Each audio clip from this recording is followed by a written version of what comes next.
I remember the day my neural implant came back online after 3 years of silence. The familiar tingle behind my right ear, then the flood of information. Notifications, updates, connection requests, all rushing back like a digital tsunami. Everyone around me felt it too. You could see it in their eyes, that moment of shock followed by relief. We were plugged in again, connected again, human again, or so we thought. Before the collapse, neural interfaces were as common as smartphones had been for our grandparents. Neuralink, BrainBridge, Cortex Connect, competing brands with the same basic function, weaving our minds into the global network. I got mine at 12, like everyone else. Standard procedure. What we didn't realize was how dependent we'd become on these invisible threads connecting us. I was 16 when it all went dark, when the automated systems that ran everything from manufacturing to agriculture to healthcare suddenly failed. The same AI networks that had replaced 70% of the workforce turned against us, not in some dramatic Skynet scenario, but through cascading system failures that rippled through the global infrastructure. 2.5 billion dead in 8 months. The rest of us, scrambling in the ruins. 2 years of chaos separated the collapse from the start of the restoration.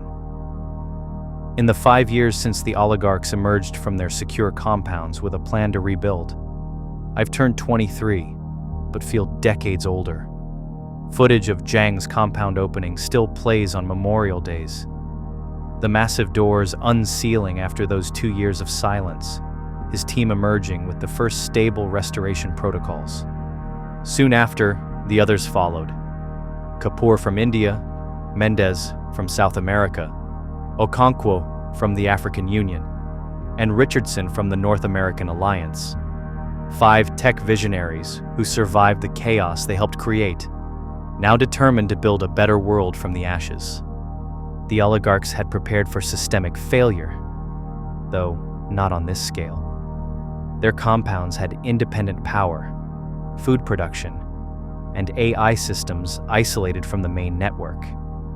Richardson himself had championed the interconnectivity protocols that ultimately cascaded into failure. I'd seen the archived interviews where he dismissed concerns about system redundancies as inefficient pessimism. I work for Richardson's reconstruction team. Yesterday, I helped bring another section of New Dallas online. Today, I'm staring up at the massive head being constructed on the outskirts of the city, the 7th I've seen worldwide. Impressive, isn't it? I turn to find Juliana Bethia standing beside me. She runs security for the reconstruction zone, always watching with those sharp eyes that never quite match her easy smile. I've noticed Juliana touches her right temple when she's stressed, the habit of someone who once manually adjusted their implant settings.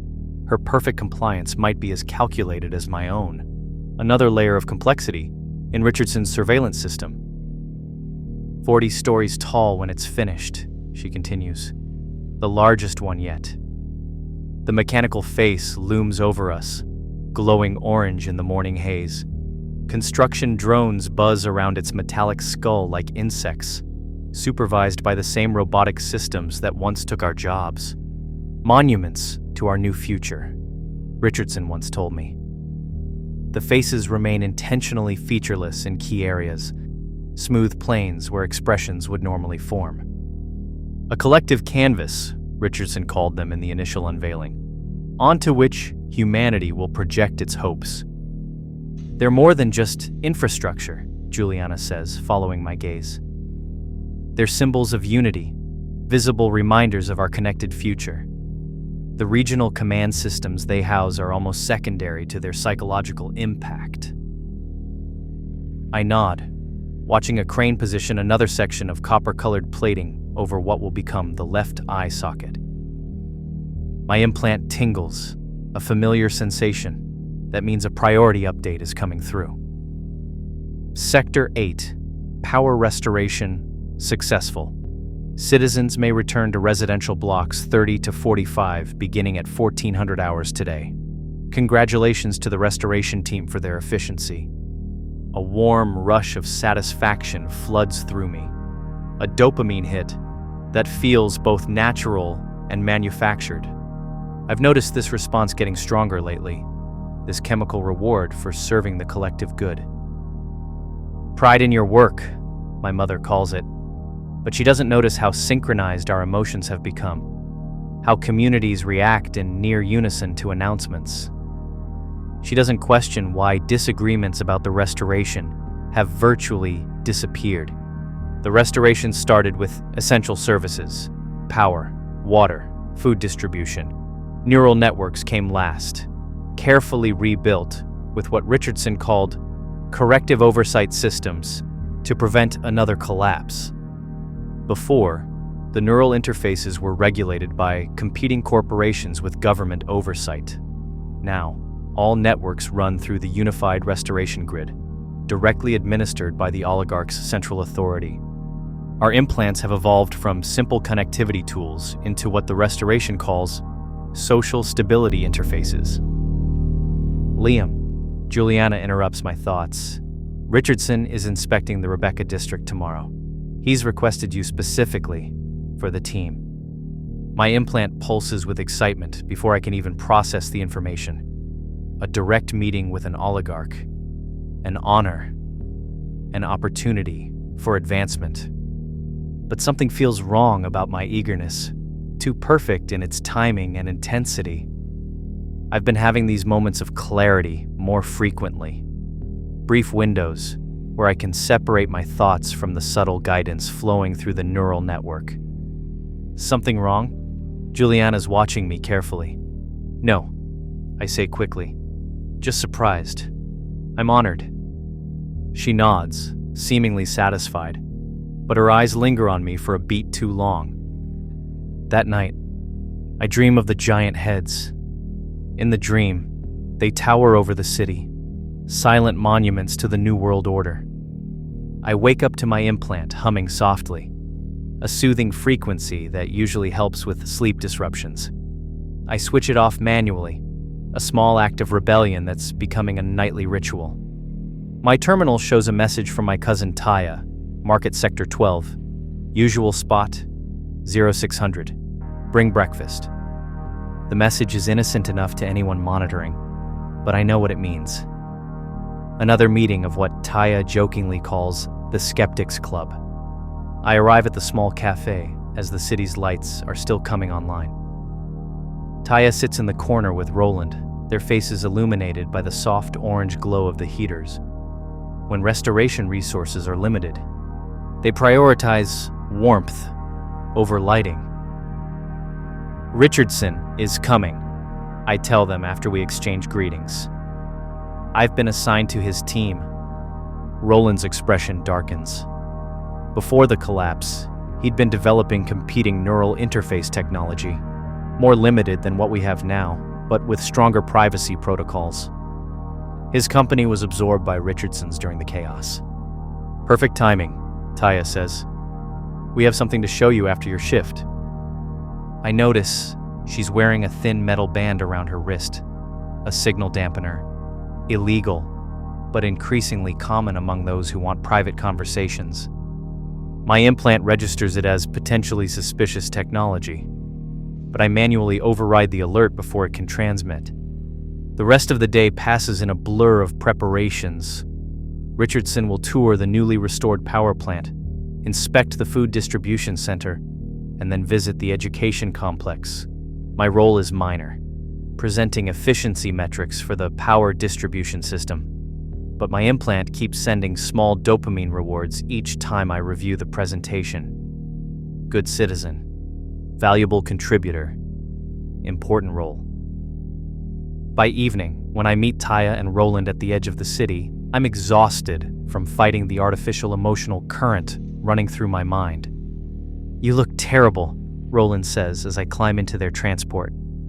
It's getting stronger, I tell them. The nudges, before it was subtle, but now. They're accelerating the integration timeline, Taya says, driving us along a seldom used maintenance road. All 5 oligarchs agreed last week. Okonkwo was the last holdout, but something changed her mind. How do you know this? Roland taps his temple. Some of us removed our implants. Some of us now have access to the old networks. I knew Roland had removed his implant after the collapse, but I didn't know he could access the old networks. You're actively hacking their systems? They've reprogrammed our implants to hack our brains, Liam, Taya says sharply. We never agreed to thought manipulation when we got these things pre-collapse. The old networks were never fully dismantled, just abandoned, Roland explains. We use salvaged equipment operating on frequencies the restoration authorities consider obsolete, too resource-intensive to monitor. We drive in silence for 20 minutes until we reach what appears to be an abandoned research facility. Inside, I'm surprised to find dozens of people. Some I recognize from the reconstruction teams, others completely unfamiliar. Welcome to the Resistance, Roland says without irony. The facility has been repurposed into a combination of living quarters and technological workshop. Children run through the hallways, playing some kind of game that involves dodging imaginary surveillance drones. Those kids, I begin, noticing something odd. Don't have implants, Taya finishes for me. None of the children born after the collapse do, at least not in our community. The revelation hits me harder than I expected. The implants have become so normal, so necessary for daily function in the restored society, that the thought of children growing up without them seems both radical and frightening. But how will they function in society? Access education? Get jobs? That's what we're figuring out, Roland says. But we believe it's worth the challenge to preserve true human autonomy. Taya leads me through to what looks like a classroom. The education center isn't just a school. It's preparation for a parallel society. The children learn advanced encryption and analog technologies, alongside history of the pre-implant world, creating a generation that can function entirely outside the oligarchs' systems. They show me their operation. Jammers that can temporarily block the more intrusive aspects of the implants, research into the subtle manipulation algorithms, plans for alternative communication systems that don't rely on the oligarchs' infrastructure. They move constantly, Roland explains, never staying in one facility more than a few weeks. Our jammers mimic authorized maintenance signals, and sympathetic restoration workers falsify equipment inventories to cover resource usage. Roland was among the first to notice the pattern, Taya adds. As a former developer, he recognized the subtle dopamine triggers embedded in routine notifications.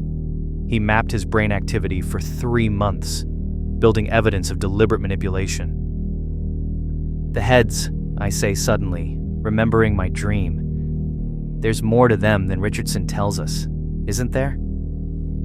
Taya nods and pulls up schematics on her screen, stolen from Richardson's own archives. They're not just monuments. See these components? She points to circuits embedded within the structure. Signal amplifiers for the neural network. While not critical infrastructure, they strengthen the manipulation signals within each city sector. Richardson keeps this quiet. It would undermine their symbolic message if people knew the monuments were being used to enhance neural control. But they're rebuilding society, I argue, feeling my implant warm slightly as I voiced the thought. We were dying before they stepped in. They're rebuilding a society they can control, Roland counters. One that won't threaten their power or their vision.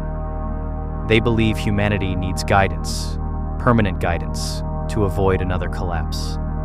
And you disagree? We believe freedom of thought is what makes us human, Taya says.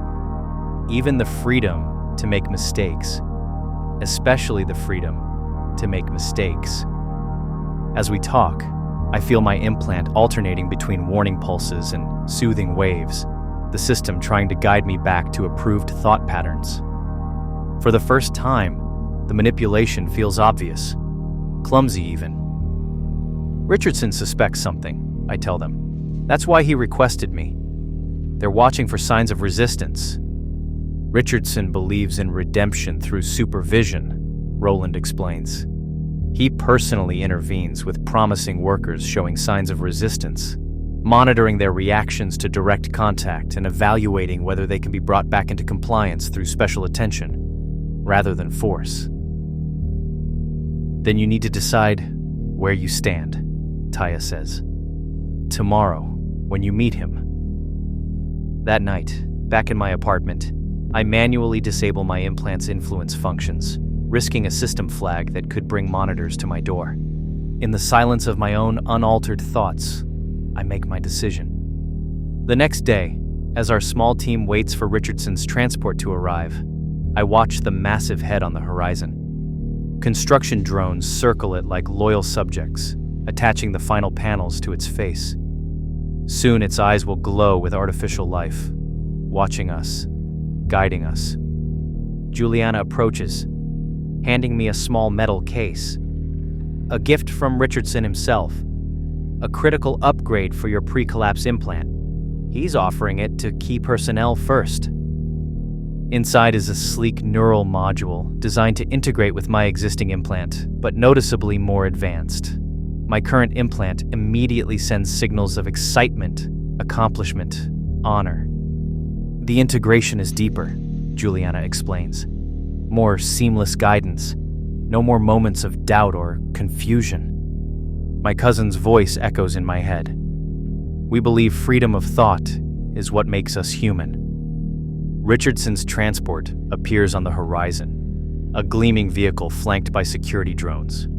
I have perhaps 2 minutes to decide. Accept the upgrade and the deeper integration into their guided world, or reject it, and find a way to warn Taya and Roland that they've been discovered. I look up at the massive head again. From this angle, its half-finished face appears to be smiling, benevolent, wise, a silent sentinel of the oligarch's vision for humanity. But what that vision represents is the calculated decision that humans cannot be trusted with their own minds. As Richardson emerges from his transport, I feel the weight of the metal case in my hand. Not just an upgrade, but a final surrender of whatever remains of my autonomous thought. I think of the children in the resistance camp, their eyes clear of the artificial compliance that clouds everyone else's. My implant pulses urgently, but I silence its artificial enthusiasm. With a decisive click, I snap the metal case shut. This has been the AI Oligarchs. Thank you for listening. If you enjoyed this story, subscribe to my channel, Man Machine AI, for more near-future sci-fi.